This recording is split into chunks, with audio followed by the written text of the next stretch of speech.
May ended up being a really great month for me. For the first time this year, I suddenly had this huge surge of energy, so I felt super productive. So I am very excited about June. Let's plan hopefully for a successful month. Hi guys, welcome to the channel. If you are new here, my name is Gemma and this is Project Rich Mum, where we talk about all things money, finance, budgeting, increasing your income in order to create a more stable financial future. Now these are some of my favorite videos to make because these really do help to keep me on track, because that is definitely something that I can struggle with. So let's go straight in with June. So with my personal goals, I want to read 4 books this month. May was the first time in a really long time that I actually sat and finished some books. I read 3.5. I read 3 books in May, and it felt so good to just take some time for myself to kind of cozy up and dip into these books. I am finishing off The White Queen by Philippa Gregory. I love historical fiction, and particularly Philippa Gregory. I think she is a great author, and this follows the story of Elizabeth Woodville, and she's a widow, she's got children, and she ends up getting married to Edward IV of York, after the big battle of the House of Lancaster versus the House of York. And then of course all of the fallout that comes from that. So I'm really enjoying that. I bought some new books recently, and there's one that I definitely want to read in June, and that is Stone Blind by Natalie Haynes. This is a retelling of the story of Medusa. I'm a sucker for any book that's got a strong badass female lead in it, so I'm very excited to get into that. The other 2 are going to just be a whatever takes my fancy at the time. Like I say, I do have some new books, so it may be some of those, but then there are also books sitting on the shelf that have been sitting up there for a really long time that I haven't read yet. I'm also making a commitment to myself to take care of myself fitness and health wise, because that's another area that I've really been lacking in. In June I am going to be doing at least 3 Pilates workouts a week. And also I want to do 10,000 steps a day, because in the type of work that I do, and I'm self-employed so I'm home a lot, 10,000 steps, unless I push myself to do it, I don't hit every day. I think it's just being conscious of it and being like, okay, you've been sitting down at the computer now, get up, walk around, do whatever. We're very lucky that we live in a village that has access to fields and hills and things like that we can walk around. It's just about making the effort to do it, isn't it? So that is going to be something that is a really high priority for me during June. So when it comes to business goals, then when I say business, I'm talking about all of my revenue streams added together in the way that they are run, in terms of like how money comes in and then how they are reported to and your customers and stuff. It's split, and it's a bit of a faff and a bit of a hassle, and honestly I've been thinking more and more about doing this, and June is going to be the month that I finally get around to doing it, and that is to merge all of the businesses into one. So it's just one tax form that I have to fill out, one amount that I have to declare every year, and it just is going to simplify the whole thing a lot. Like it's not a big deal. To be honest, I don't even know what I was thinking when I did them separately, but for some reason I did. So merging them all together just to simplify the whole thing. My next goal is to increase the business revenue by 10%. Typically on this channel anyway, my ad revenue is always lower at the beginning part of the year, so it has started to pick up again. I also have seasonal books, kind of summer and holiday type books on KDP, and generally they will start to pick up around this time of year also. So I am optimistic that we can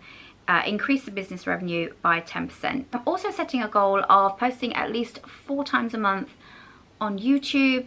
So I have already set out like kind of outlines of what all of those videos are going to be, because one of the things that happens with creating content is, one, it's it's kind of a lower priority in terms of where I focus my energy. But 2, if I had the time to make the videos, I could sometimes sit there for a long time going, okay, what can I film? What video can I make? I don't know what to do. And that's just purely a lack of planning. So I've already gone through and marked on the calendar filming days, research and editing kind of days, and then an outline, like I say, of what those videos are going to be about, so I don't have to worry about getting that block of trying to think of something to make a video about. And finally, in terms of my personal finance goals for June, there's really just one major one, and that is to reorganize my sinking funds. I think it's so important with your personal finances that you're constantly adjusting and changing and seeing, does this fit now? Does this need to change? Do I need to increase this? Can I decrease this?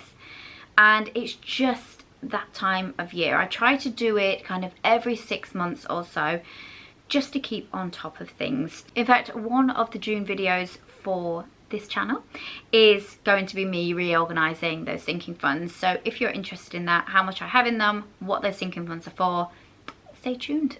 Subscribe if you haven't already. While we are on the subject of personal finance, let's go ahead and wrap up the budget for May and get it all set up ready for June.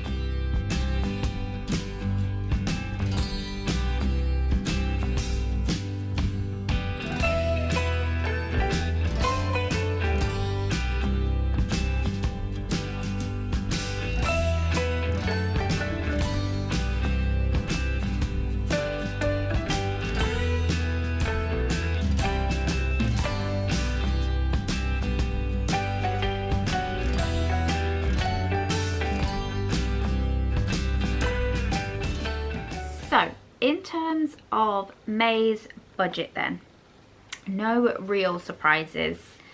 Rent, council tax, broadband, phones for both my mobile and the kids, gas, electricity, water, home insurance, all of that came out. They're all more or less fixed amounts. So that was 1,180, which is what I had budgeted.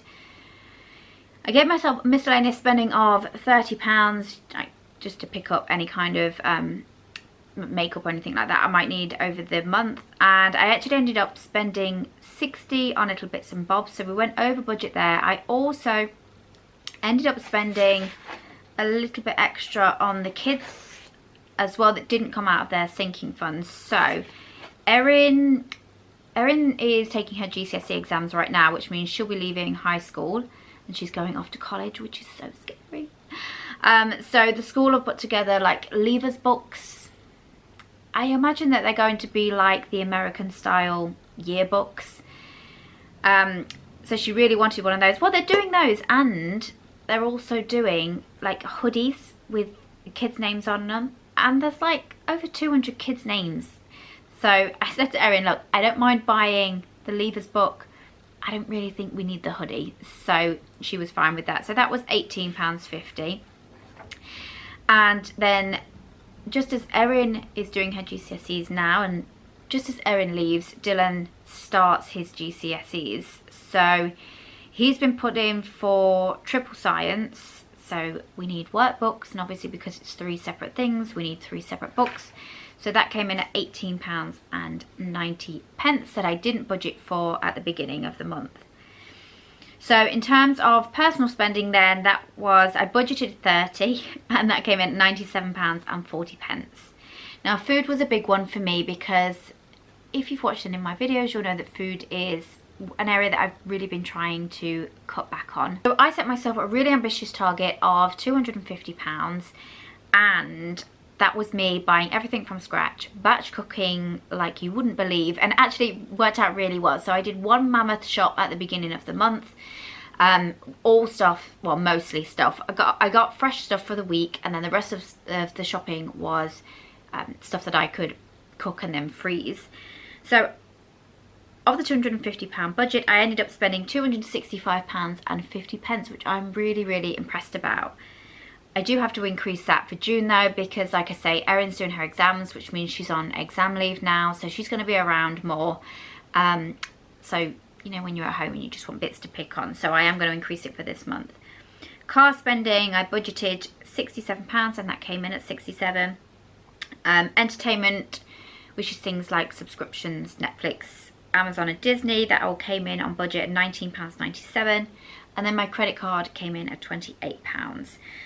So I budgeted £1,574.97 and actually spent £1,657.87. So that left me enough to put £500 into, well, I'll spread across my sinking funds, and then that left me £523 as a buffer for June. Now that's slightly more than what I would normally leave in there, but that's because my income for June is slightly less, which is, you know, is part and parcel of being self-employed. So I want to make sure that we're good and we're not struggling. For June then, my income will be £1,913. Like I say, there's £523 in the bank. So that gives me a total amount in my current account of £2,436. Now, in terms of the household expenses, they're all the same, so I'm not going to go over those again. So I'm not expecting any surprises there. Miscellaneous, I've increased to £50, and we have Erin has her prom this year. Erin has her prom this month. I've already got the dress. Everything's already sorted, but we do need to get some shoes and a handbag, so I'm budgeting £50 for that. The food budget I'm increasing from 250 to 300.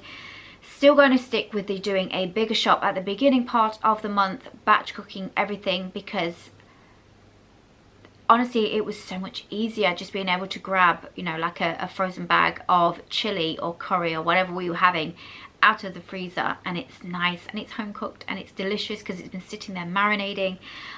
So that's going to be my routine every month going forward, I think. We have no credit card payments, which is always lovely. And then, as always, what I will do is at the end of the month